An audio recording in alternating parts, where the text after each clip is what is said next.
Bueno, bienvenidas, bienvenidos. Hoy nos acompaña Jean-Luc Nancy, bueno, lo que constituye un motivo de alegría y bueno, y estamos muy expectantes y entusiasmados de poder presentar hoy aquí junto a él su último libro, Un virus demasiado humano. Tenemos que hacer algunos agradecimientos antes de arrancar. En primer lugar, al propio Jean-Luc Nancy por su amabilidad y generosidad y su total e inmediata disposición para participar, ¿no? Para aceptar participar de esta actividad, ¿no? Al Instituto Francés de Argentina, representado en la persona de Mateo Shapire, que nos ha brindado la infraestructura necesaria para que este encuentro sea posible. Eh, a la Furia del Libro, que incorporó la actividad en su agenda, y que bueno, que el año pasado nos recibía en medio de la revuelta y la represión policial, y este año lo hace en medio de la pandemia, así a la distancia. También a L. Felipe Alarcón, a Mónica B. Gragnolini, a Idoia Quintana Domínguez y a Daniel Álvaro, que aceptaron con generosidad participar, con generosidad y entusiasmo, participar de la conversación de hoy con Jean-Luc Nancy. A Miguel Valderrama y Alejandra Castillo de la editorial Palinodia, que son coeditores y coeditoras del libro, y además de ser amigues muy querides. A Víctor Goldstein, que con mucho cuidado y a toda velocidad tradujo el libro, cumpliendo con una exigencia, cumpliendo muy bien con esa exigencia. Muchas gracias. A Agustina Blanco, que hoy ofrece la interpretación de nuestras comunicaciones con Jean-Luc Nancy, pero que luego además traducirá las intervenciones de Jean-Luc Nancy para el subtitulado durante la transmisión. Bueno, y finalmente a tantas y tantos y tantes amigues, conocidos o desconocidas que nos acompañan, muchas gracias. Tendremos 4 intervenciones breves de 5 a 7 minutos que trazan un recorrido o subrayan, bueno, insistencias o momentos del libro, pero enfocadas en realizar una, o bueno, o más de una, pregunta a Jean-Luc Nancy. Comenzará Mónica B. Cragnolini, que, bueno, nuestra querida profesora Mónica B. Cragnolini. Hola a todos, mi nombre es Ana Sprea, soy de la editorial La Cebra y voy a presentar a Mónica B. Cragnolini.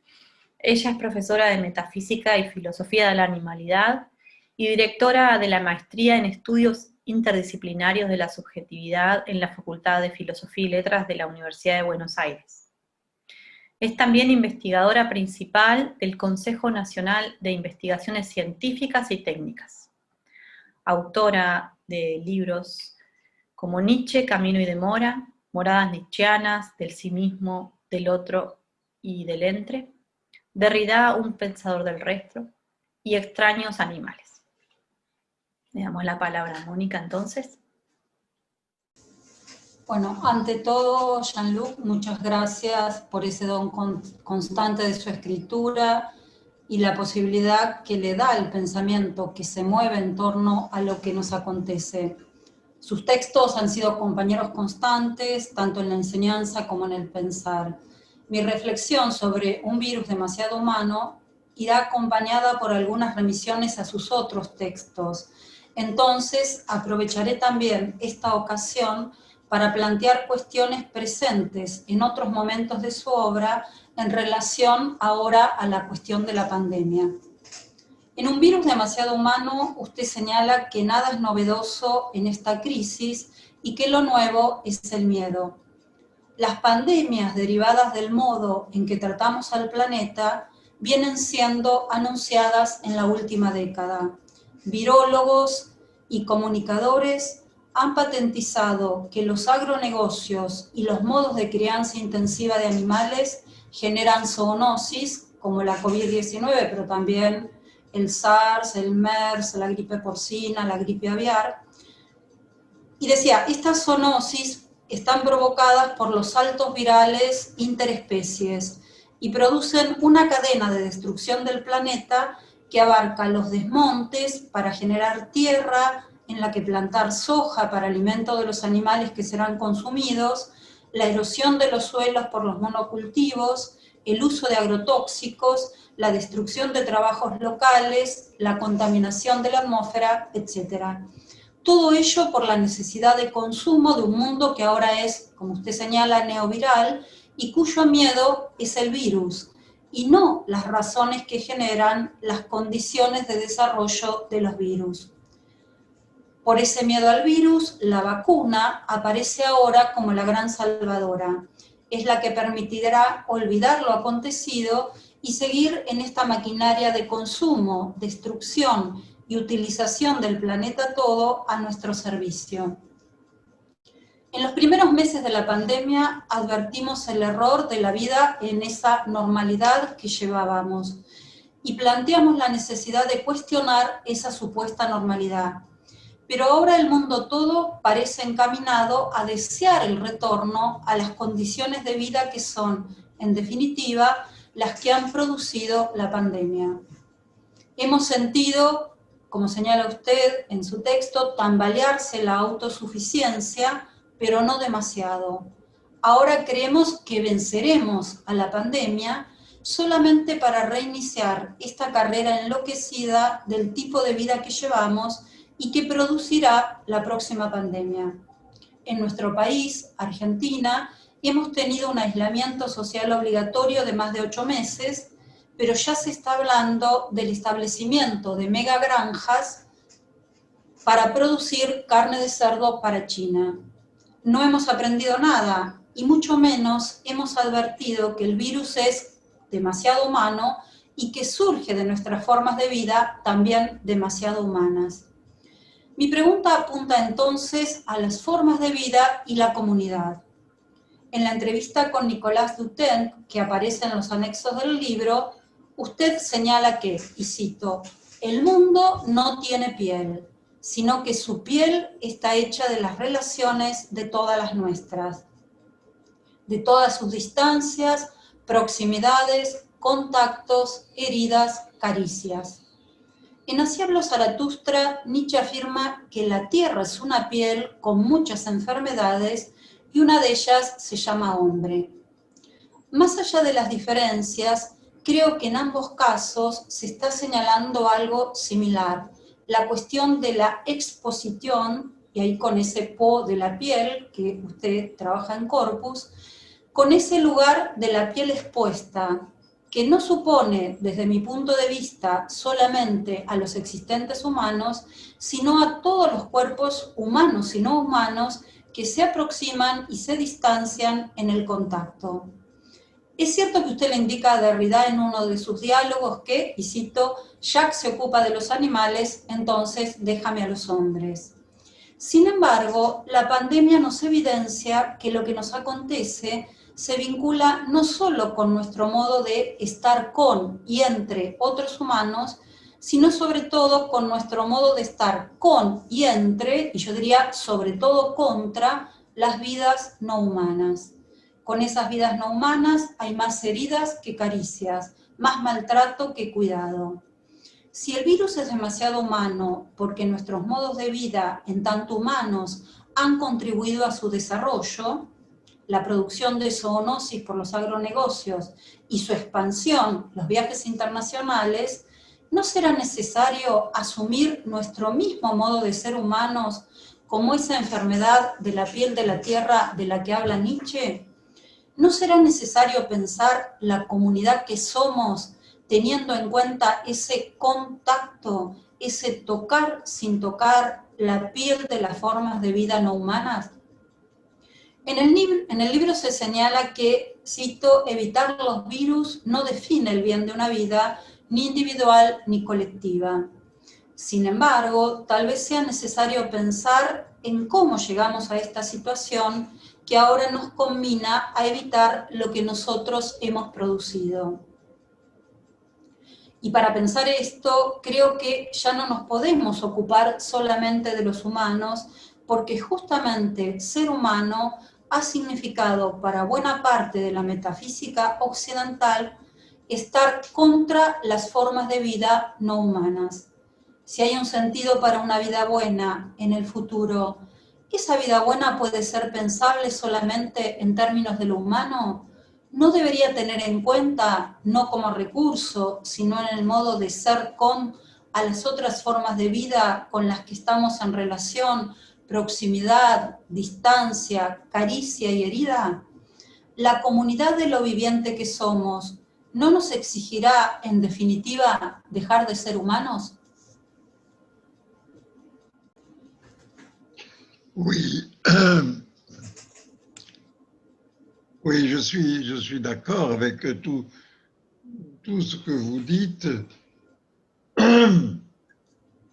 Et je voudrais seulement préciser ceci. C'est trop humain, le trop humain de Nietzsche, bien sûr, mais le trop humain chez Nietzsche s'oppose au surhumain. Il se distingue du surhumain, de ce qu'il appelle le surhomme. D'autre part, évidemment, chez Nietzsche, il n'y a pas de considération du non-humain animal et végétal. Je dirais, il n'y en a pas directement parce que à l'époque de Nietzsche, ce n'était pas du tout encore devenu un sujet de préoccupation. À l'époque de Nietzsche, il n'y avait pas encore l'exploitation incroyable de l'ensemble de la biosphère terrestre. Et tout de même, chez Nietzsche, on peut trouver un certain nombre d'animaux, en particulier la vache qui rumine, de même qu'on peut trouver le chameau, le lion, et aussi le chien, je crois bien quelque part le chien qui dit qu'il voudrait bien parler, mais que dès qu'il veut parler, il a oublié ce qu'il voulait dire. Ce qui est bon. Chacune de ces images d'animaux chez Nietzsche peut-être doit être analysée, elle l'a été pour ce qu'elle est. Si on veut, on dira ce sont des images, ce sont des métaphores. Mais tout de même, je dirais, à travers toutes ces images d'animaux, et je pense surtout à la vache ruminante. Peut-être parce que pour moi aussi, les vaches sont des animaux avec lesquels, je dirais, j'ai justement la proximité, une sorte de pensivité, de lourdeur même, on peut dire. Bon, ça, ce sont peut-être chez moi des souvenirs d'enfance, en fait. Mais je veux dire qu'il y a chez Nietzsche un sens du non-humain animal autant que du surhumain. Et maintenant, le surhumain, quel est le surhumain chez Nietzsche? Le surhumain, le surhumain n'est pas ce qu'on a très souvent compris comme le surhomme et ce qui, dans les interprétations nazies de Nietzsche, est évidemment devenu, disons, un homme supérieur. Je dirais le surhomme de Nietzsche, si on le regarde bien, si on lit bien tous les textes, le surhomme de Nietzsche n'est pas un homme supérieur, c'est un homme qui, comme homme, est plus que simplement humain, et donc trop humain. Et qu'est-ce que ça veut dire? Donc, que veut dire simplement humain? et du coup, selon le titre de Nietzsche, trop humain. Que veut dire simplement humain? Ça veut dire un homme qui ne voit pas au-delà de son humanité. Mais cet homme, c'est l'homme de ce qu'on a appelé l'humanisme. L'humanisme a été quelque chose de très grand, de très important. Bien sûr, dans l'humanisme, l'homme a commencé en particulier à se dégager de Dieu. C'est-à-dire que l'homme de l'humanisme est un homme qui se détache, disons, de toute supériorité à lui.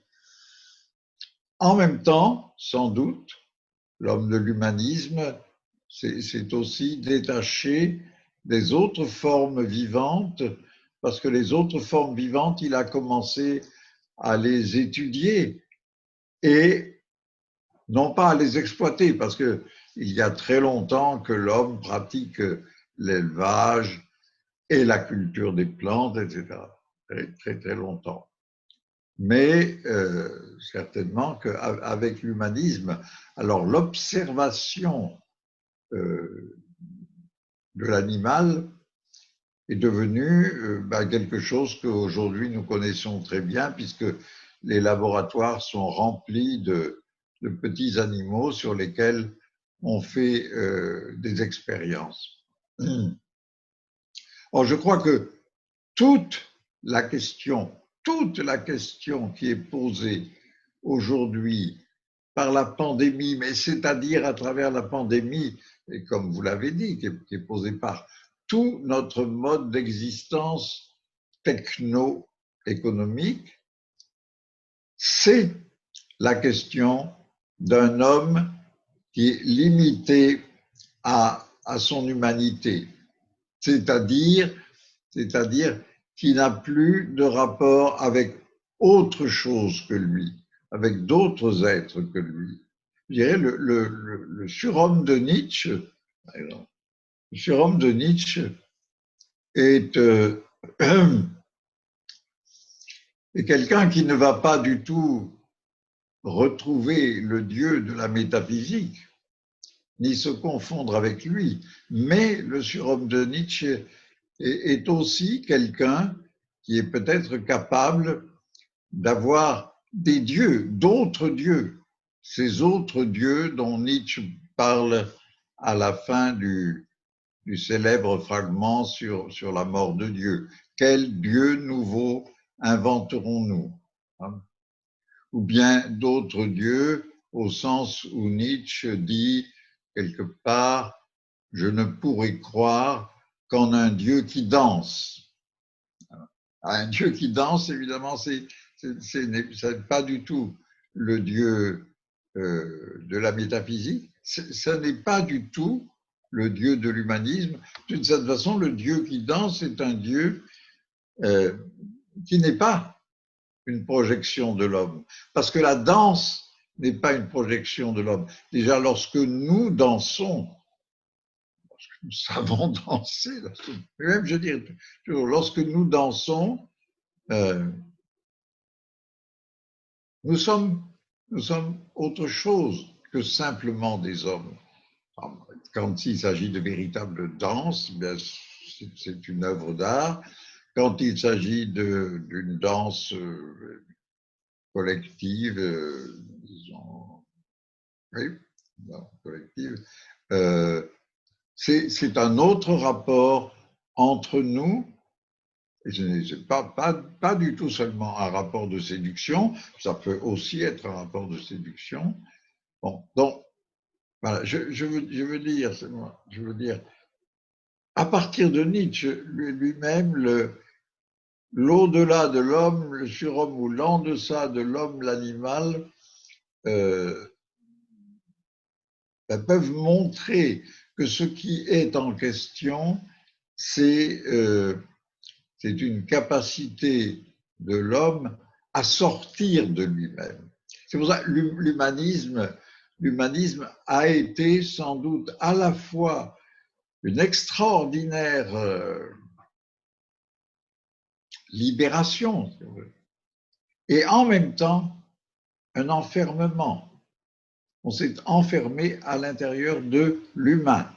Et en s'enfermant à l'intérieur de l'humain, alors on s'est concentré sur le bien-être de l'humain. Mais le bien-être, qui est une expression moderne, le bien-être n'est pas le bien-vivre d'Aristote. Hein. Ce n'est pas une vie qui corresponde à l'épanouissement de tous à l'intérieur de la cité, puisque pour Aristote, le bien-vivre, c'est le but de la cité, de la police. Mais le bien-être moderne, c'est la possibilité pour l'homme d'être de plus en plus producteur de lui-même, de sa propre existence. Là-dedans, par exemple, la santé a joué un rôle de plus en plus considérable à travers les siècles. Et aujourd'hui, il est évident que la pandémie, elle prend place aussi dans un monde tellement soucieux, inquiet de santé que nous trouvons devant des problèmes qu'au fond on n'a jamais vraiment imaginé avant. Est-ce qu'il faut soigner toutes les personnes âgées dont les vies souvent ne sont pas des vies bonnes, justement, dont les vies sont difficiles, compliquées, sont souvent des vies aussi déjà en partie malades par ailleurs. Et ces vies sont des vies qui viennent des progrès techniques de la médecine. Comme prenez quelqu'un comme moi, j'ai 80 ans, je suis évidemment une personne à risque pour le Covid. J'ai 80 ans parce que j'ai été greffé du cœur il y a 30 ans. C'est un prolongement de vie énorme, extraordinaire. Est-ce que prolonger la vie, est-ce que juste la longueur de la vie est un bien en soi? Non. Une vie, je ne le dis pas pour ma propre vie, mais une vie longue, quand c'est une vie difficile, souffrante, ça n'est peut-être pas une bonne vie. Mais aujourd'hui, nous en sommes à considérer la pure longueur de la vie comme le critère de la bonne vie.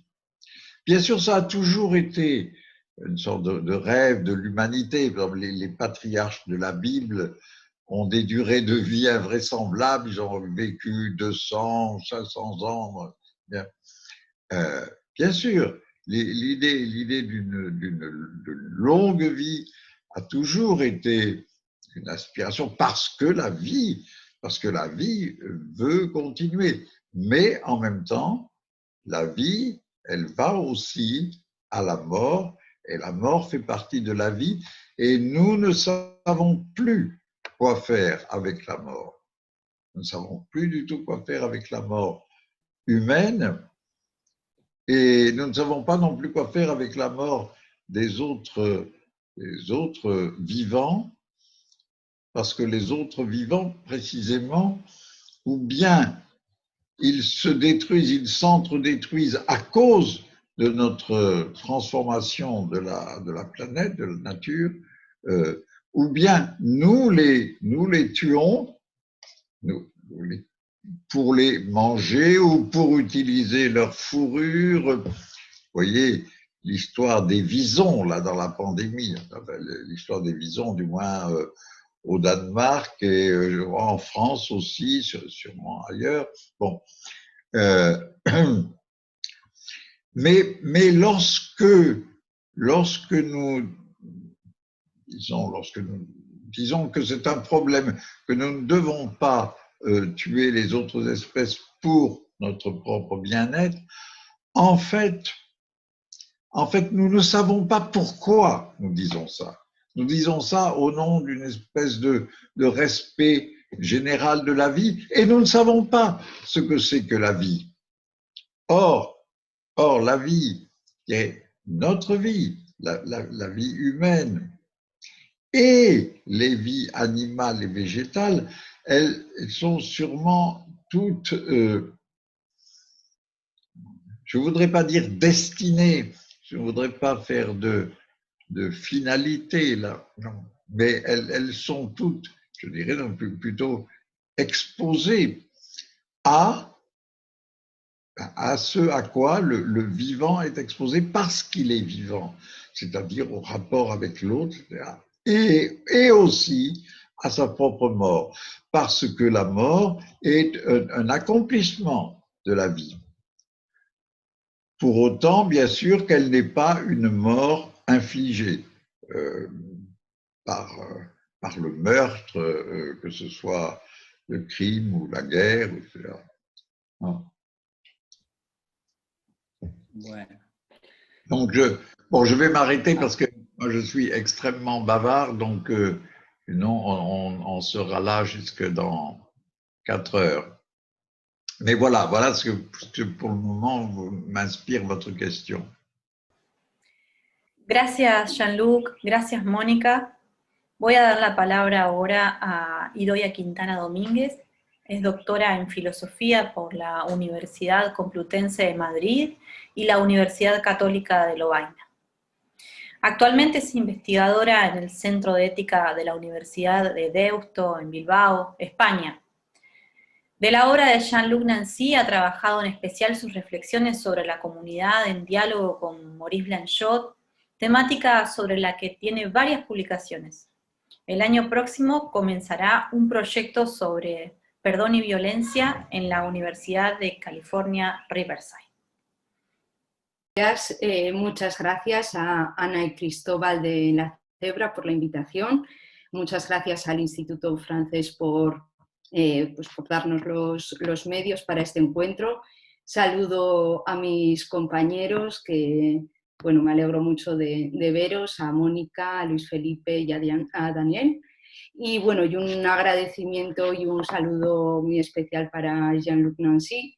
Gracias por tu pensamiento, por tu escritura y sobre todo por estar siempre disponible para discutirla con nosotras, con nosotros.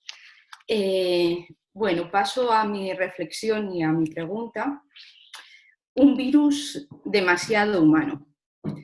Este libro, que reúne las reflexiones de Nancy, difundidas en diversos medios entre marzo y junio de este año, nos retrotrae a los primeros meses después de que se decretase la pandemia. Apenas hemos ganado algo de perspectiva respecto a estos momentos de desconcierto. Fue entonces cuando la casi detención de la maquinaria económica global dio lugar a una proliferación de discursos alentada por lo que hasta ese momento hubiese sido difícilmente imaginable. Esa interrupción marcaba una ruptura que por muchos fue percibida como el disparador de un cambio de rumbo de la historia que nos conduciría hacia otros horizontes, ya fuesen estos prometedores o apocalípticos. Volviendo a estos textos de Nancy, me parece que algo que caracteriza y distingue sus reflexiones es que no vaticina tales horizontes, sino que por el contrario subraya que esta realidad inédita pone a prueba nuestras seguridades, confianzas y esquemas tanto de presente como de futuro, no solo en lo que imponen de cálculo sobre la realidad, sino también en lo que aportan de predecibilidad. En este sentido, el diagnóstico, la operación y el aliento que nos encontramos en sus textos nos orientan de otro modo o hacia otro lugar. Para mostrar lo que me parece que es el diagnóstico y la operación que realiza Nancy, y para llegar a formular al final de esta breve intervención una pregunta sobre el aliento o el soplo, me detendré en la manera en la que Nancy caracteriza el impacto del virus. Podemos leer: el virus es ante todo un síntoma, un revelador, incluso un acelerador. Todos estos términos parecen indicar que el virus no es en sí mismo principio u origen de esta crisis, que por lo tanto no sería una crisis solamente sanitaria, ni que su posible desaparición vaya a constituir su final o conclusión. La crisis sanitaria formaría parte de una trama más compleja en la que ha quedado enredada. El virus es síntoma de una enfermedad más grave o de una patología más profunda que lleva tiempo padeciéndose. Una crisis que afecta al principio mismo de civilización, llamémosla tecnocapitalista, dice Nancy, que se define por ser, cito, una extensión ilimitada del libre uso de todas las fuerzas disponibles, naturales y humanas, con miras a una producción que no tiene ya otra finalidad que ella misma y su propio poder. Fin de cita. Una mecánica de fuerzas técnicas y económicas dominadoras y que se quieren omnipotentes, donde la equivalencia mercantil desemboca en una crueldad delirante. El virus es por ello síntoma, revelador y acelerador de una enfermedad que es endógena, es decir, producida por una causa interna. La COVID-19, lo sabemos, no permite, como en otros tiempos de pandemia, referirla a un castigo divino, sino que proviene de nuestras propias condiciones de producción, de dominación y de consumo. Seguramente de ahí procede el título del libro. No es un castigo divino, sino que es fruto de la fuerza autodestructiva de lo humano. Que se remita a lo humano significa que no hay un principio justificador o explicativo trascendente, lo que nos deja sin una respuesta de carácter teológico que proporcione garantías. Pero tampoco esas garantías o programas son ofrecidas hoy por los saberes científicos, por la política, la filosofía o la moral. Y no se vislumbra en el horizonte, insiste Nancy, ninguna convicción de reemplazo. Puede haber, dice, un tratamiento que consista en cuestionar el modelo de crecimiento y que implicaría un desplazamiento de nuestros algoritmos, pero afirma, y cito, nada muestra que pueda ser para que sople otro espíritu. Llevados fuera de los referentes y seguridades, el coronavirus pone ante nosotros la muerte, dicen así, lo impensable y lo desconocido por excelencia. Quizá, afirma y cito de nuevo, nada dé un fundamento más claro a la igualdad que la mortalidad. Y al mismo tiempo, nada muestra de un modo más evidente las desigualdades vertiginosas de las desiguales condiciones de vida. Citando a Marx, Nancy rescata la noción de propiedad individual, diferente de la de propiedad privada, como aquello que señala hacia lo inconmensurable o a un valor del individuo que no se mide de ninguna manera. En otros textos, Nancy también emprende una reflexión sobre la noción de libertad y de autodeterminación del sujeto, donde se cuestiona la noción estructurante de la propiedad y de lo propio. Concluye que, y cito, probablemente no tengamos experiencia más íntima que la de una impropiedad. Lo que es propio jamás lo es. Hay entonces un valor incalculable, un sentido infinito en lo finito, mientras que por otra parte está el cálculo que corta el aliento. Cito de nuevo, el espíritu se sofocó en el cómputo. Tenemos que volver a aprender a respirar. Mi pregunta, por concretarla en algo preciso, señalaría algo que cierra algunos de los textos reunidos en este volumen y que aparece en otros de manera más o menos central. Se trata de una alusión al espíritu.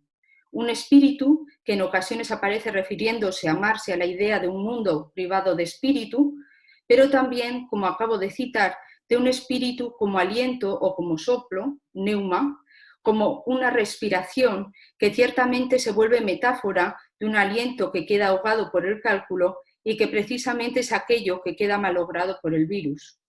Incluso yendo más lejos, esta nueva respiración pone nombre a la revolución, una revolución del espíritu frente a un principio de equivalencia general.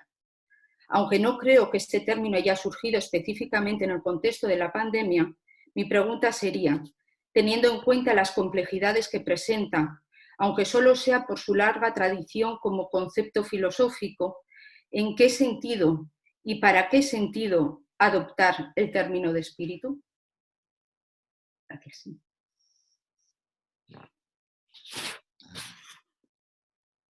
Bon, alors, le terme d'esprit, c'est un peu pour moi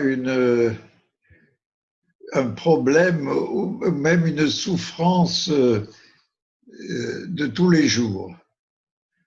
Parce que c'est un terme inemployable, c'est un terme qui évoque tout de suite la spiritualité, la religion, etc. Et en même temps, c'est peut-être un terme nécessaire parce que justement, comme tu l'as dit, l'esprit, c'est le souffle.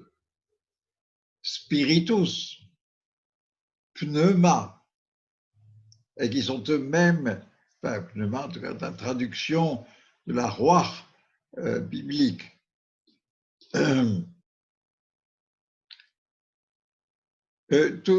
Toutes ces formes, disons, surtout théologiques de l'esprit et du souffle, elles ont été justement analysées, passées en revue par Derrida dans son livre De l'esprit. Et Derrida a surtout tenu, tout au long de ce livre, à montrer que Heidegger, qui s'est servi du mot esprit et qui tantôt le tenait à distance, comme je me sens tenu de le tenir à distance maintenant, mais qui tantôt ne le tenait plus à distance et a enlevé les guillemets, comment Heidegger s'est au fond servi du mot d'esprit dans la pire direction, dans la direction où le souffle n'est même plus seulement le souffle, mais où le souffle devient la flamme et où la flamme brûle, détruit. Mais à la fin du livre de l'esprit, Derrida fait une opération extrêmement curieuse, étrange, parce que toute la fin de ce livre est une prosopopée de Heidegger. Il fait parler Heidegger. Il fait parler Heidegger, ça veut dire qu'il pense qu'il y a dans la pensée de Heidegger quelque chose qui peut peut-être aller plus loin que ce qu'il a pendant tout le livre, que ce qu'il a montré comme étant les limites, les impasses de la pensée de Heidegger. Et dans cette prosopopée, Heidegger parle aux théologiens du souffle, aux théologiens de toutes les religions, chrétiens, juifs, musulmans, et les théologiens lui répondent. Et les théologiens lui disent, mais en fait, nous n'avons jamais pensé autre chose que ce que vous pensez là. Bon, et Heidegger répond encore. Je ne vais pas faire maintenant l'analyse cette fin du livre, mais allez relire. Vous verrez, c'est très compliqué. Ce n'est pas complètement clair, sans doute, mais une chose est claire. Une chose est claire. Et c'est que dans cette prosopopée de Heidegger, qui est aussi une prosopopée des théologiens, là où Derrida, au fond, fait parler les autres, évidemment, bien sûr, c'est lui aussi qui parle, ou c'est lui qui veut faire entendre au moins une voix, et même pas une voix, mais il veut faire entendre un mot qui serait le mot présent, volontairement ou non, chez Heidegger aussi bien que chez les théologiens, et ce mot, c'est le mot de tout autre. Là, Derrida dit, bon, tout, au fond, tout ce qui concerne l'esprit ou le souffle se croise au moins, se croise, se rencontre dans l'indication, l'évocation, si on veut, d'un tout autre. Et tout autre, en français, évidemment, c'est une expression française, tout autre, le tout autre, ça veut dire celui qui est absolument autre. Mais tout autre, les deux mots, ça veut dire aussi chacun des autres, n'importe lequel et tous un par un. Or, quelque part ailleurs, Derrida a écrit tout autre et tout autre. C'est-à-dire, bon, et au fond, c'est peut-être un des grands axes de la pensée de Derrida. Mais justement, je pense qu'il n'a pas tort aussi de dire que c'est, enfin, de laisser comprendre que c'est peut-être aussi un axe de la pensée de Heidegger et aussi un axe des grandes traditions spirituelles, je pense, spiritualistes. Et alors, je crois que c'est à partir de ça, à partir de l'idée de tout autre, qu'on peut essayer de reprendre et d'aller peut-être, je ne sais pas si on peut aller plus loin là que Derrida, mais en tout cas d'éclaircir un peu ce que veut dire la fin de ce livre de l'esprit. Et bon, pourquoi est-ce que l'esprit serait toujours rapport avec le tout autre? Parce que juste, au moins on peut dire, en restant sur le plan, disons, de la métaphore du souffle, mais peut-être justement, ça n'est pas seulement une métaphore, que le souffle vient toujours, d'ailleurs, dans la Torah. Vous savez qu'il y a cette phrase fameuse, l'esprit souffle où il veut, tu ne sais pas d'où il vient ni où il va. Bon, le souffle, c'est comme le vent, c'est comme tous les vents que nous connaissons. Bien sûr, nous connaissons en partie l'origine des vents, nous connaissons la mécanique, je dirais, et la météorologie des vents, mais en même temps, évidemment, il y a toujours quelque chose d'imprévisible dans la survenue d'un souffle d'air qui passe. Et d'autre part, le souffle qui sort de ma bouche, évidemment, c'est un souffle produit par ma machine pulmonaire, phonologique, etc. Mais en même temps, le souffle, c'est précisément ce qui de moi part, je ne sais pas où.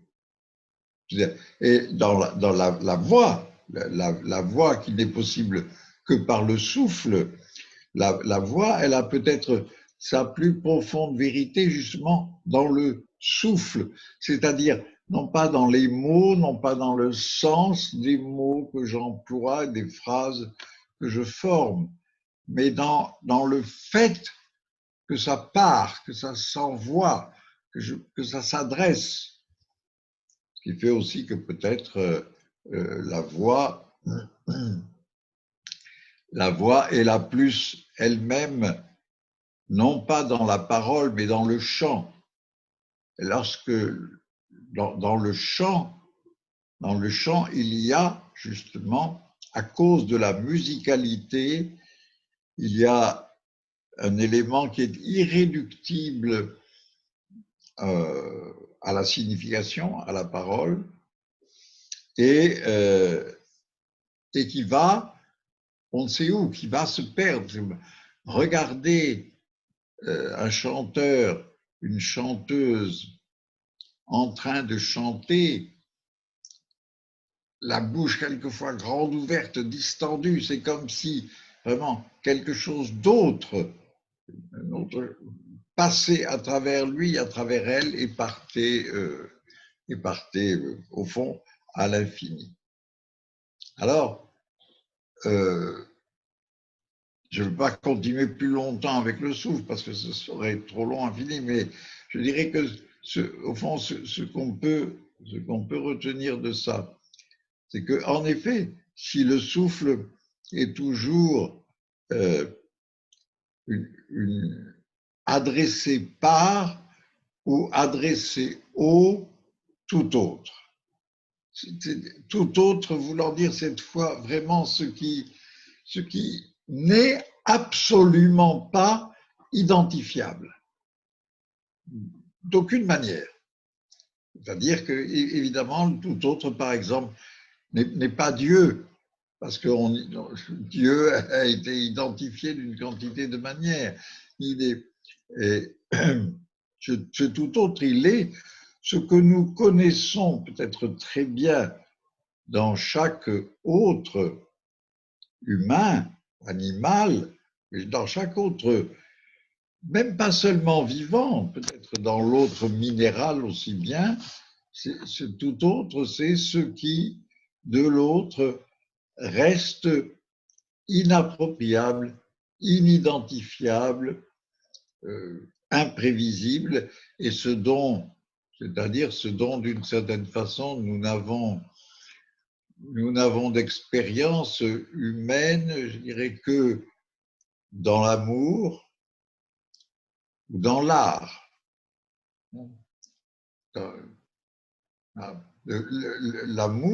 L'amour consiste justement à se rapporter au tout autre dans l'autre, pas à se rapporter à telle ou telle qualité, etc.,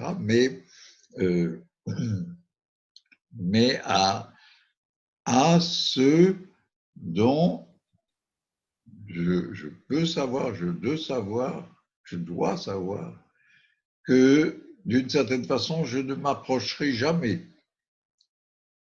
Le tout autre, c'est un peu, disons, ce dont saint Augustin donne une expression quand il dit que Dieu est interior intimo meo. C'est-à-dire le comparatif d'un superlatif. Intimo, le plus intime, intérieur, encore plus intérieur. Alors, si c'est encore plus intérieur, forcément, c'est que ça sort, c'est que c'est ailleurs, c'est que. Et alors, je dirais que à un moment donné, Idoia, tu as parlé de la prévisibilité, de la pandémie. Et justement, je crois que ce qui nous arrive à travers la pandémie, qui était prévisible, mais qui n'était peut-être pas suffisamment prévisible avec les moyens ni de la technique ni des États, mais enfin qui était quand même en gros prévisible, puisque Bill Gates, comme vous savez, a fait une conférence, je ne sais plus, il y a peut-être presque 10 ans, où il décrivait déjà très bien ce qui pouvait se produire comme une pandémie.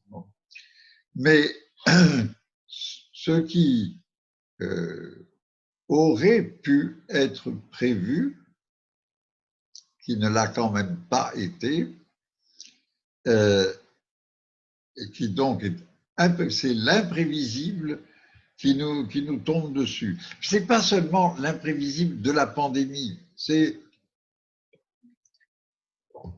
justement, par exemple, l'imprévisible de la vie dont je parlais tout à l'heure en répondant à Monica, de la vie, des personnes fragiles, etc. Nous ne savons pas quoi faire. Nous ne savons pas, alors ça donne lieu à des discussions, et puis finalement, l'idée la plus, évidemment la plus obligatoire, je dirais, de préserver toutes les vies vient en avant. Mais justement, à partir du moment où on dit qu'il faut préserver toutes les vies, on pose par exemple la question des vies animales et des vies. Bon, Donc il y a une imprévisibilité, plutôt une imprévision de notre part, de la part de toute la société, de toute la machine techno, économico. Il y a une imprévision qui débouche sur une imprévisibilité parce que nous ne pouvons pas prévoir devant quoi nous sommes. Et je dirais, la crise est une manière de nous mettre, de nous exposer justement au tout autre. C'est un souffle, au fond, on peut dire, oui, la pandémie est un souffle, un vent puissant qui nous souffle dessus et qui nous laisse devant, qui nous laisse, alors, qui nous coupe le souffle, qui nous laisse le souffle court, comme on dit en français, devant. Mais justement, peut-être que nous devons apprendre à penser que la pensée véritable, et donc la pensée proprement humaine, mais pas trop humaine, la pensée peut-être sous ou surhumaine, c'est une pensée qui se sait exposer à l'imprévisible, à l'incalculable. L'incalculable. Je ne sais plus qui a prononcé le mot d'algorithme, si c'était Monica ou Idoia, mais et de changer nos algorithmes. Mais est-ce qu'il s'agit même de changer nos algorithmes? Parce que les machines à algorithmes, elles se changent elles-mêmes très activement et sans arrêt. Et les algorithmologues sont occupés à essayer de penser l'incalculable à l'aide d'algorithmes. Avoir un algorithme pour l'incalculable, c'est une idée qui est actuellement travaillée. Non, il faut dire que... Pardon? Pardon? Non? A ver. Il faut que je m'arrête. Perdón. Peut-être, j'ai parlé trop longtemps, pardon. Muchas gracias, Idoia, Jean-Luc. Voy a dar ahora la palabra a él, es Felipe Alarcón. Él está en Chile, Idoia está interviniendo desde España. Mónica estaba interviniendo desde Buenos Aires. Así que bueno, retomamos la conversación ahora presentando a él, es Felipe Alarcón, que es traductor y doctor en filosofía por la École Normale Supérieure de París. Su trabajo se centra en las relaciones entre literatura y filosofía en el pensamiento francés contemporáneo. Bueno, gracias ante todo a la Zebra por la invitación, y entonces a Ana y Cristóbal por haber sacado el libro también. Entonces los agradecimientos se extienden a Palinodia, a Alejandra y Miguel por haber sacado el libro, y a Víctor Golsen por haberlo traducido. Por supuesto al Instituto Francés por la infraestructura, a Agustina por la traducción. Te agradezco mucho a todo el mundo que participa en ese sentido. Yo voy a hacer dos preguntas más o menos breves sobre un solo tema, en el fondo. Ese tema es la mutación, porque desde hace algún tiempo Jean-Luc Nancy habla de mutación. En una entrevista de 2017, por ejemplo, la mutación es definida como un cambio profundo o incluso completo, de un carácter general. Ahora, sin siquiera sospechar lo que iba a pasar en el 2020, el 2017 ya hablaba allí de una tensión entre la indeterminación, lo sin fin, por un lado, y por el otro la actualidad plena de la existencia, pero todavía más importante, de la posibilidad de que la mutación que estaba en curso, que estamos experimentando, llevara aparejada nuevas formas de comportarse, o incluso de que esta resultara letal para la humanidad. El término reaparece, el término de mutación, reaparece en el prefacio de Un virus demasiado humano, y cito el libro. Jean-Luc Nancy dice: el virus revela por sí mismo un mundo que desde hace ya largo tiempo experimenta el desconcierto de una mutación profunda. La primera pregunta entonces es simple y es ¿en qué está hoy, en su opinión, esa mutación? Si la llegada del coronavirus la ha acelerado o ha revelado caracteres esenciales. En el fondo me gustaría saber si ese pensamiento de la mutación eh, ha llevado a reflexiones sobre cuál es la relación o cómo ese virus ha afectado. Y la segunda pregunta, que va en la misma línea, es que en esa misma entrevista de 2017 con Juan Manuel Garrido, se identifica a la democracia como un producto de la mutación occidental. Se dice así, es una cita, de la mutación occidental, de la democracia junto al capitalismo y la técnica. Entonces, los tres, si entiendo bien, eso serían históricamente posibles, en sentido moderno, gracias a la centralidad inédita que adquirió la producción en esta última mutación occidental.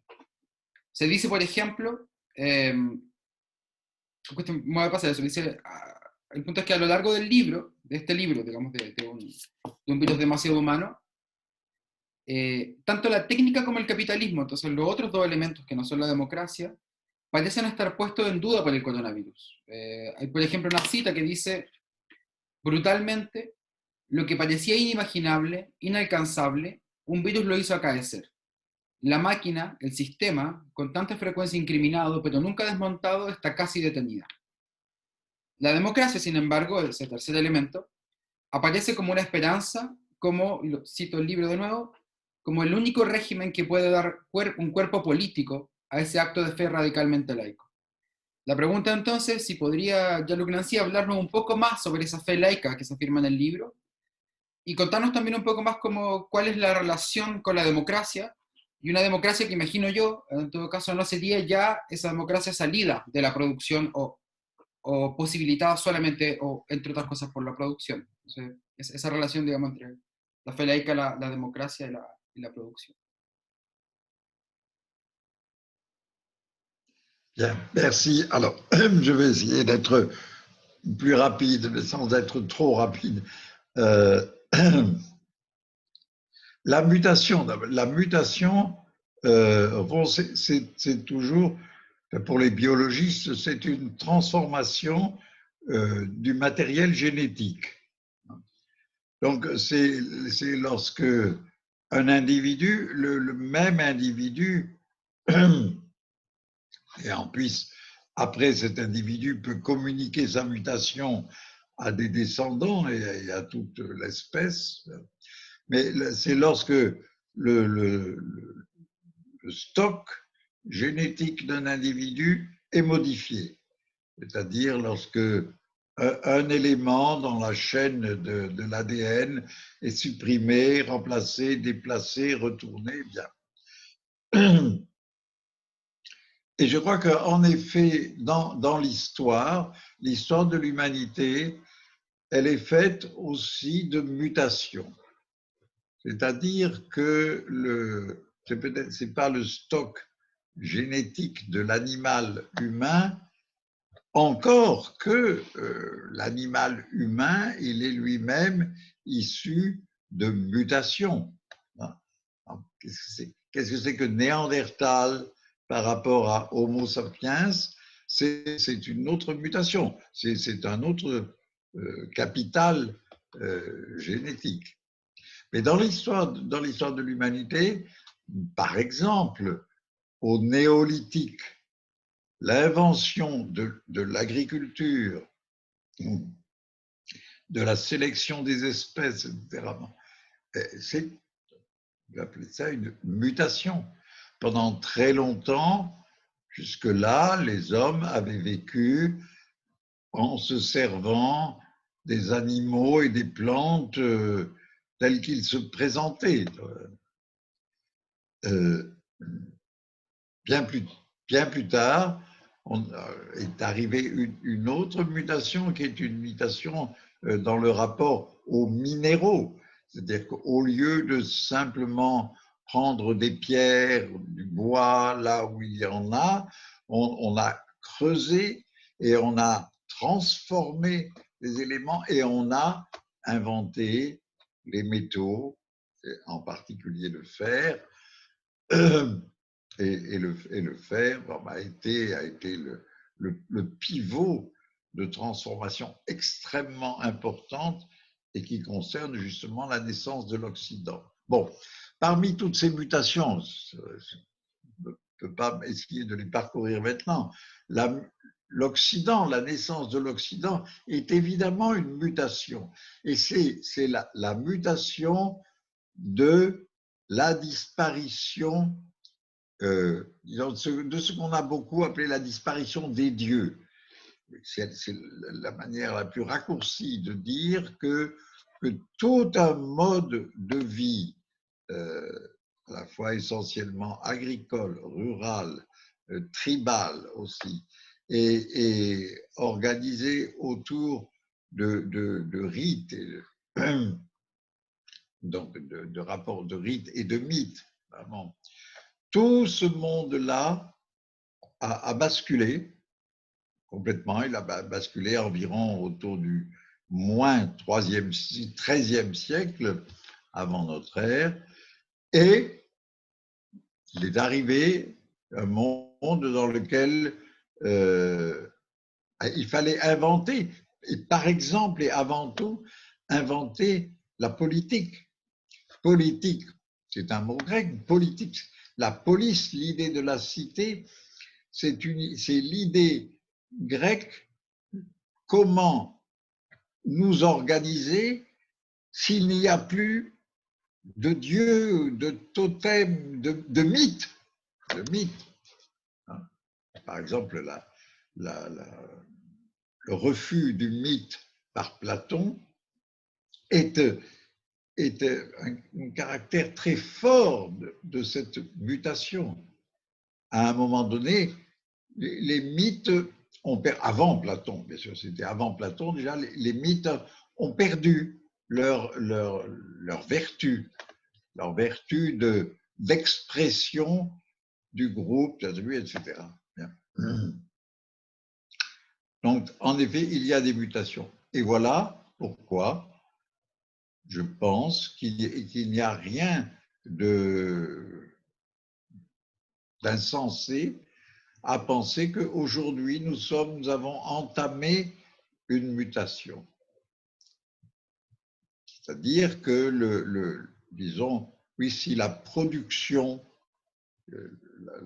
l'esprit de la production, et je dirais avec lui l'esprit de l'entreprise, a caractérisé tout le monde, d'abord occidental, depuis l'Antiquité jusqu'à nos jours, c'est parce que dans le basculement de civilisation de l'Occident, il est apparu la possibilité de produire, de faire par nos propres moyens autre chose que ce qui existait. Et Rome, de ce point de vue-là, est tout à fait exemplaire. Rome, c'est le premier monde de la technique, au sens, disons, oui, pré-moderne. Par exemple, Rome invente une technique absolument complètement nouvelle, qui est le droit. Le droit romain, c'est une technique, c'est une manière de considérer, d'utiliser, d'organiser les rapports des gens, des individus et des collectivités quand il n'y a plus de loi divine. Et le droit romain est lui-même issu de transformations que les juristes romains ont faites pendant un temps assez long et qui a donné le droit. C'est-à-dire, justement, ce qui est pour nous le cadre en quelque sorte nécessaire et élémentaire de la vie collective. Et je vois que la lumière est en train de beaucoup baisser chez moi. Je vais allumer une lampe.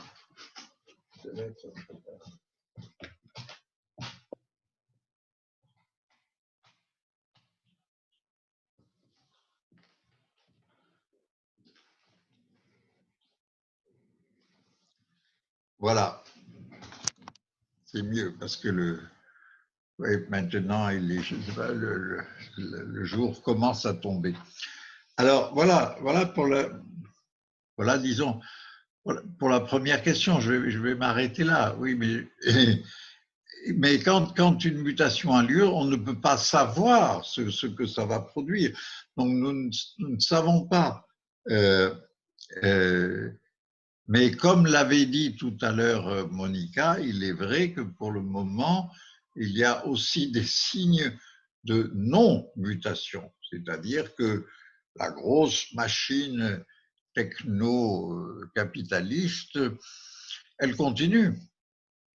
J'ai lu avant-hier que depuis le début de la pandémie, les plus hauts revenus américains ont augmenté encore plus que dans l'année précédente.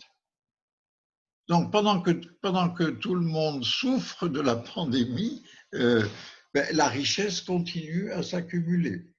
Alors de ce point de vue-là, oui, on pourrait dire il n'y a pas de mutation. Mais en même temps, heureusement, peut-être on peut dire, il y a bien quand même une mutation dans le rapport général des sociétés à elles-mêmes. Les sociétés aujourd'hui ne sont pas seulement malades du virus, elles sont malades de toute une désagrégation sociale. Et c'est là qu'intervient alors votre deuxième question, celle de la démocratie. Évidemment, la démocratie est complètement liée à la mutation occidentale. Parce que la démocratie grecque, c'est la réponse à la disparition de tout ordre mythico-divin. Seulement, la démocratie, elle a elle aussi connu des mutations. La démocratie grecque, elle repose sur une définition du peuple. Le peuple, ce sont tous les gens qui sont reconnus comme, par exemple, comme athéniens, étant propriétaires de quelque chose, propriétaires d'une terre, évidemment, le plus souvent, et ces citoyens qui composent le peuple ne comportent ni les femmes, ni les enfants, ni les étrangers. Ensuite, avec Rome, il y a une transformation déjà de la démocratie qui est justement liée au droit. Bon, et puis enfin, il y aura, je dirais, le christianisme fait de la démocratie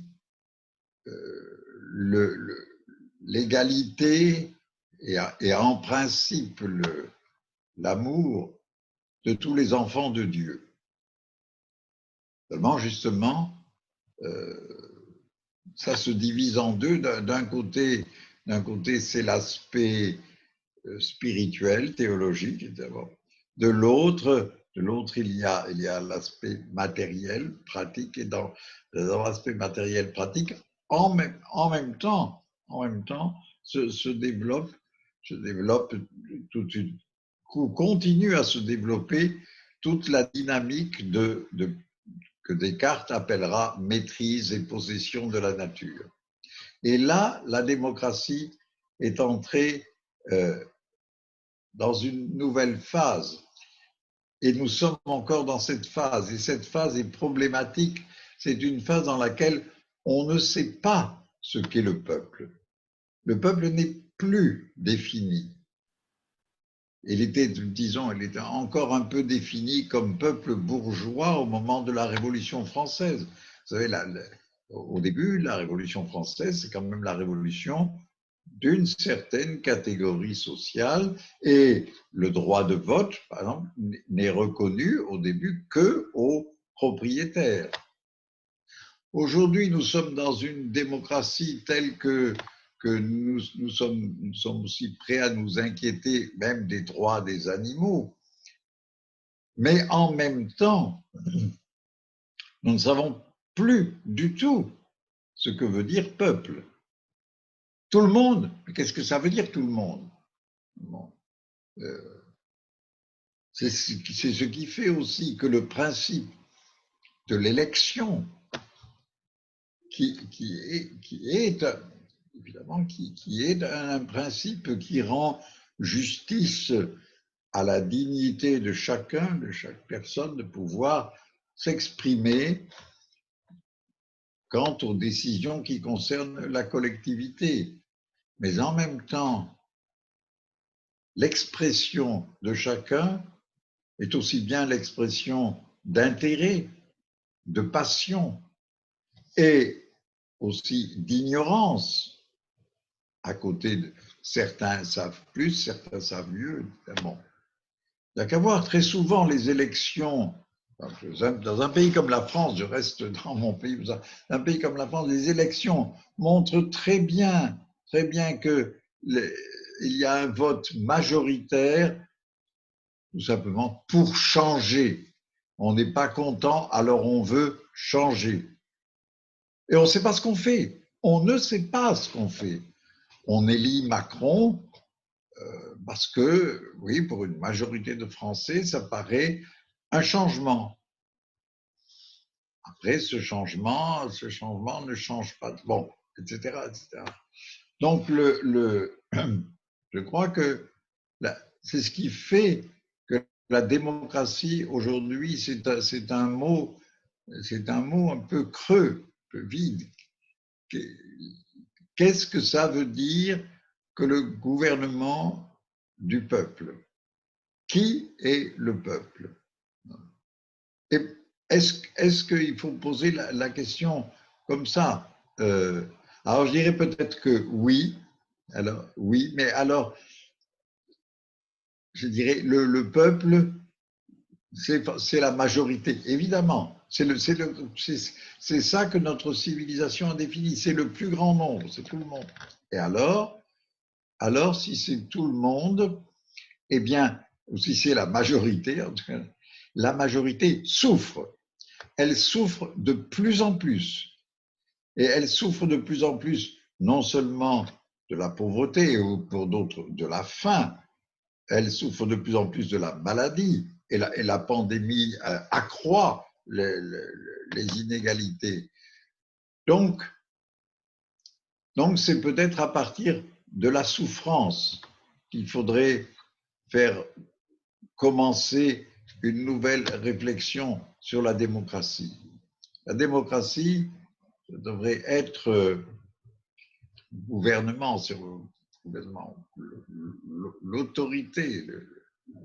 l'autorité reconnue à la souffrance. Et évidemment pas à n'importe quelle souffrance, parce qu'il est normal qu'on souffre de maladies, il est normal qu'on souffre de nos passions, etc. Mais la souffrance qui met en question la possibilité d'une vie douée d'un minimum de sens.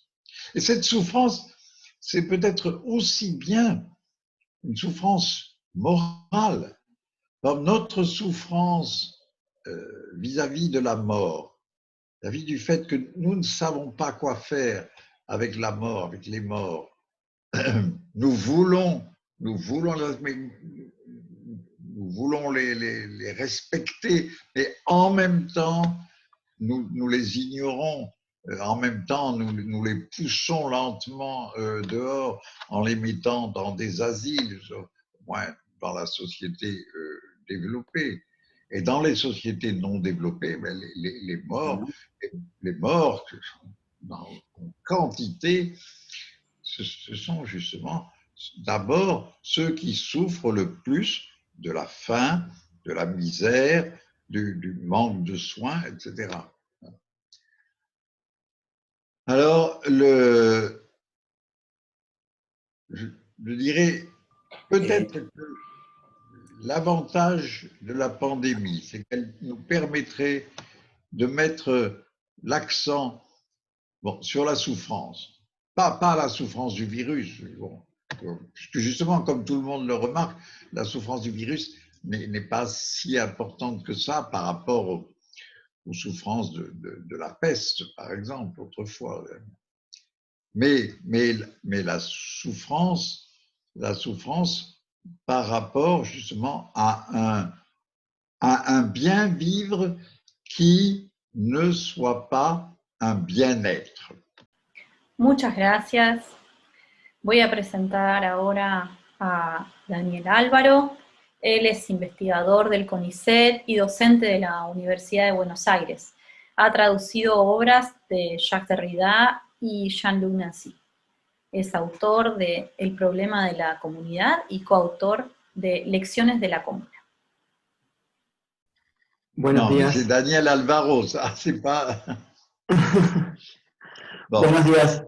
Buenos días a todos y a todas. Quisiera muy brevemente agradecer a Cristóbal y a Ana de la Zebra, al Instituto Francés, a los colegas y a las colegas que nos acompañan, Idoia, Mónica, Felipe y desde luego a Jean-Luc Nancy, por acompañarnos en la presentación de su libro. Estoy muy contento de estar acá con todos ustedes.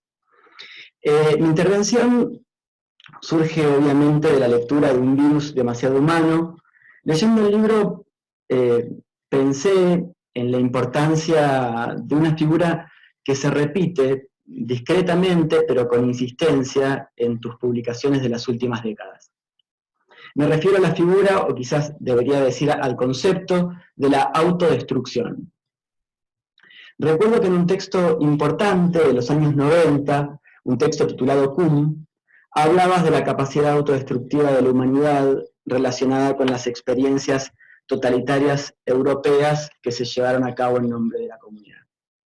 En trabajos posteriores, como por ejemplo en La creación del mundo, empezó a quedar claro que tu inquietud por la autodestrucción humana ya no estaba acotada a Europa, ni siquiera a Occidente, sino que se dirigía al mundo mundializado, al mundo globalizado, donde justamente cada vez resulta más difícil distinguir entre lo que solía llamarse la civilización occidental y el resto de las civilizaciones. Visto en retrospectiva, tu pensamiento sobre esta cuestión parece adoptar la forma de una inmensa paradoja que podría enunciarse del siguiente modo. La autoafirmación de la voluntad y de la potencia sin límites arrastra consigo la autodestrucción de la humanidad. En la medida en que la voluntad y la potencia quedan libradas a su propio despliegue ilimitado, como sucede en la época contemporánea, dominada por el nihilismo y la economía capitalista, la autoafirmación y la autodestrucción de lo humano se encadenan una con otra. En Un virus demasiado humano retomás la noción de autodestrucción, pero en esta ocasión para reflexionar sobre las condiciones sociales, económicas, técnicas y políticas que desembocaron en la pandemia de COVID-19.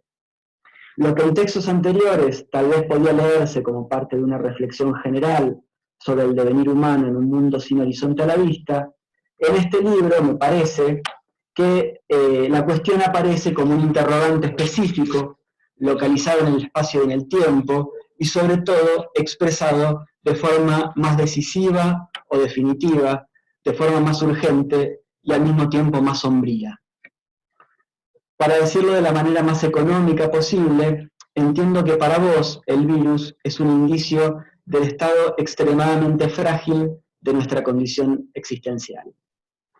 En uno de los pasajes más impactantes del libro, hacia el final del prefacio, escribís que la pandemia de COVID-19 es el síntoma de una enfermedad que alcanza a la humanidad en su respiración esencial.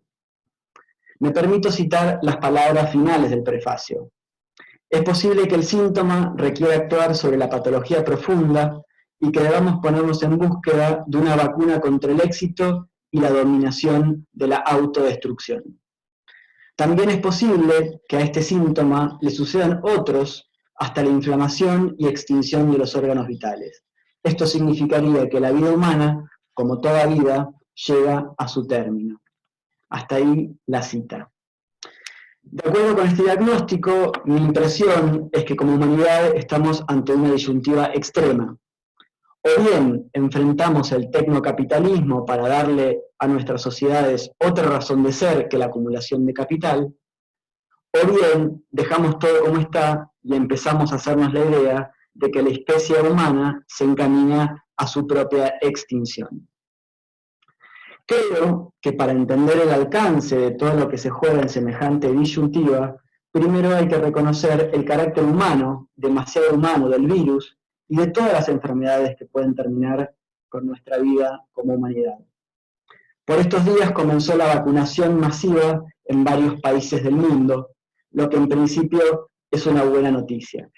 Sin embargo, no hay que perder de vista que se trata de una solución parcial y provisoria. No basta con tratar el síntoma, hay que tratar también el problema que lo genera. Ahora bien, la enorme dificultad de todo este planteo consiste en entender que el problema somos nosotros mismos. Somos nosotros quienes a través de un largo proceso histórico, a través de los siglos y las generaciones, nos condujimos a nuestro propio callejón sin salida. Son nuestras condiciones de trabajo, de salud, de alimentación, en definitiva, nuestras condiciones de vida, las que malogran la vida. Si aceptamos esta diagnosis social y al mismo tiempo dejamos de lado las propuestas de los ideólogos, de lo que vos llamás muy oportunamente neoviralismo, es decir, del neoliberalismo en el plano sanitario, si dejamos de lado todo eso, entonces me parece que la pregunta que se impone es cómo garantizar la continuidad de la vida humana, qué hacer en definitiva para evitar su previsible final. Me animaría a decir que tu respuesta o tu esbozo de respuesta apunta en dos direcciones. Por un lado, apunta en una dirección eminentemente práctica, o mejor aún, práctico-política, en el sentido de que no hay ni habrá posibilidad de preservar la vida sin una transformación radical de las condiciones materiales que la hacen posible. Y por otro lado, pero al mismo tiempo, apunta en una dirección filosófica, ya que lo que hace vivir y sobrevivir al viviente humano es también, y quizás ante todo, el aliento, el soplo, el espíritu, o bien, lisa y llanamente, el sentido. En suma, tiendo a interpretar que para vos el porvenir de la humanidad depende tanto de la posibilidad de una revolución social basada en la democracia y también de una revolución espiritual. La pregunta que me gustaría hacerte entonces es la siguiente. ¿Crees que un cambio del mundo y de nosotros mismos todavía es posible? Y en el caso de que así lo creas, ¿qué experiencias y qué pensamientos pueden inspirar el cambio en esa doble dirección, a la vez política y filosófica? Je dirais, oui, mais je commencerai par dire, oui, pourquoi est-ce que la vie humaine ne finirait pas comme toute vie? Pourquoi est-ce que l'ensemble de la vie, puisque la vie est toujours dirigée quand même vers la mort d'abord, pourquoi est-ce que la vie humaine, mais même toute la vie de la planète Terre, n'arriverait pas à une fin et qui ne serait pas simplement une catastrophe, mais qui serait aussi l'arrivée à un certain moment, voilà, où c'est la vieillesse, c'est la fin.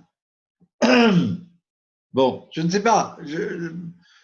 Est-ce qu'il faut éviter cette hypothèse, mais qui évidemment n'est pas une hypothèse prédictive, parce qu'on ne peut pas prédire ce qui va se passer. Mais par exemple, aujourd'hui, je trouve qu'il y a des pays, je pense surtout à la France, il y a un pays comme la France est un pays vieux. C'est le plus vieil État centralisé de l'Europe. Bon. Donc, la langue française est peut-être aussi une des langues européennes qui s'est constituée le plus tôt et qui surtout a été, je dirais, réglementée par le pouvoir central, par le pouvoir royal, avant de l'être encore par le pouvoir révolutionnaire, etc., etc. Bon, la France est vieille et c'est normal, c'est normal. Donc, pourquoi est-ce que la France ne disparaîtrait pas? Alors, on va dire, mais elle disparaîtrait alors au profit de quoi? Ah, évidemment, on ne peut pas savoir. Pas savoir. Ou la France deviendrait une province chinoise, ou deviendrait un nouvel État islamique, ou je ne sais pas. Je ne sais pas du tout. Mais enfin, il faut, ça n'est pas la fin de toute l'humanité, mais je veux dire, là, il peut y avoir aussi des fins qui ne soient pas celles de toute l'humanité, mais qui en même temps correspondent à une transformation profonde, très profonde de toute l'humanité. Aujourd'hui, je trouve que l'Asie du Sud-Est, la Chine, la Corée, le Vietnam,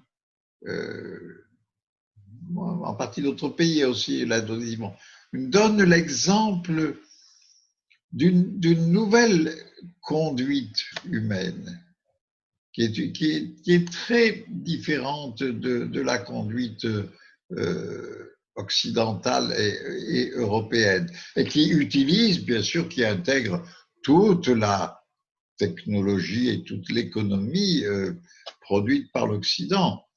Mais il n'est pas impossible que ce soit ce mode de vie. Je ne parle même pas de la puissance chinoise, là, je parle d'un mode de vie, d'une manière de se rapporter à l'existence. Pourquoi pas? Pourquoi pas? Donc, premièrement, il faut penser au moins avec la possibilité, ou du moins la non-impossibilité de toutes ces fins. Bon. Premièrement. Alors, ensuite, deuxièmement, est-ce que bon, tu as dit que je proposais quelque chose en deux parties, démocratie d'un côté et transformation philosophique ou spirituelle. Moi, ce que je crois, c'est ce que j'ai répondu tout à l'heure sur la démocratie à Philippe. Je crois que ça ne peut trouver de réponse que dans une révolution spirituelle. Avec ce que j'ai dit sur l'esprit et le souffle en répondant à Idoya. Donc, parce que les grandes mutations de l'humanité sont des mutations spirituelles. L'Occident, c'est une mutation spirituelle qui est d'abord grecque, d'un côté juive, de l'autre, ensuite romano-chrétienne. Les mutations qui ont conduit longtemps avant à la formation de l'Empire chinois étaient des mutations spirituelles.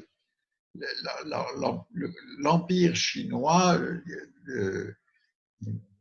n'a pas été simplement le résultat d'une domination croissante, mais ça a été aussi le résultat d'une transformation des modes de vie et de pensée. Bon. Et je crois qu'on pourrait continuer longtemps parce que, par exemple, si on pense à l'Amérique du Sud, si on pense aux Mayas, aux Aztèques, tout ça, ça a été des modes de vie, des modèles de civilisation. Alors, là, après, on peut dire, oui, mais c'est la colonisation qui les a détruits.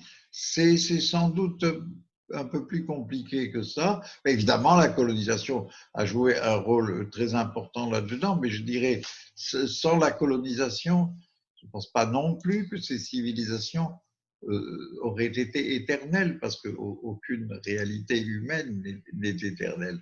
Donc, une révolution spirituelle. Mais ça ne peut pas se calculer. Si une révolution spirituelle, ça voudrait dire, alors, je vais faire arriver quoi? Un nouveau Jésus, un nouveau Bouddha, un nouveau Lénine, peut-être. Mais par exemple, oui, mais ça c'est ce que c'est un peu l'esprit d'Alain Badiou que j'aime et que je respecte beaucoup par ailleurs. Mais Alain Badiou, il pense à la fidélité à un événement. Et cet événement, pour lui, c'est justement l'événement démocratique qui commence avec Saint-Paul, qui continue avec Lénine et ensuite même un peu avec Mao pour Badiou. Mais justement, Badiou a une référence dans un événement. C'est pour ça que je trouve que ce que Badiou oublie, c'est que alors il y aura un autre événement. Un événement, c'est par définition imprévisible, incalculable. Alors, ça veut dire qu'il nous faut apprendre à penser que nous ne pouvons rien prévoir.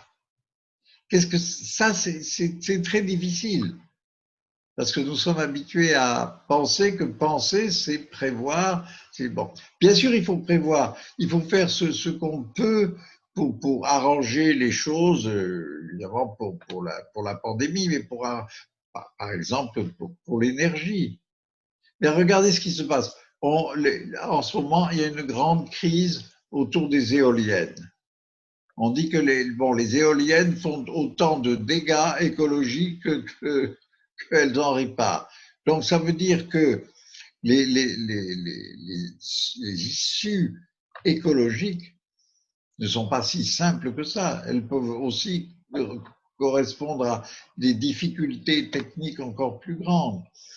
Donc, je dirais encore, on pourrait en dire beaucoup plus encore sur les progrès techniques biologiques, par exemple. Donc, il y a un niveau, un point où il faut que nous apprenions à ne plus y voir. Qu'est-ce qu'on fait quand on n'y voit rien? On ne fait pas rien dans le noir. Il faut apprendre à être dans le noir. Et bien sûr, on a toujours besoin d'instruments, de chercher quelques éclairages. Bon, d'accord. Mais d'abord, penser, nous n'y voyons rien, et alors? Qu'est-ce qu'on fait? Qu'est-ce qu'on fait? Mais peut-être on commence par, quand on est dans le noir, on commence par tâter autour, tâter les murs, les issues, par où je peux passer, comment je peux me diriger. Ils ont une pensée tâtonnante, tactile. Bon. Mais voilà, je vais m'arrêter parce que ça doit faire 10 minutes, même si je n'ai pas d'horaire là devant moi.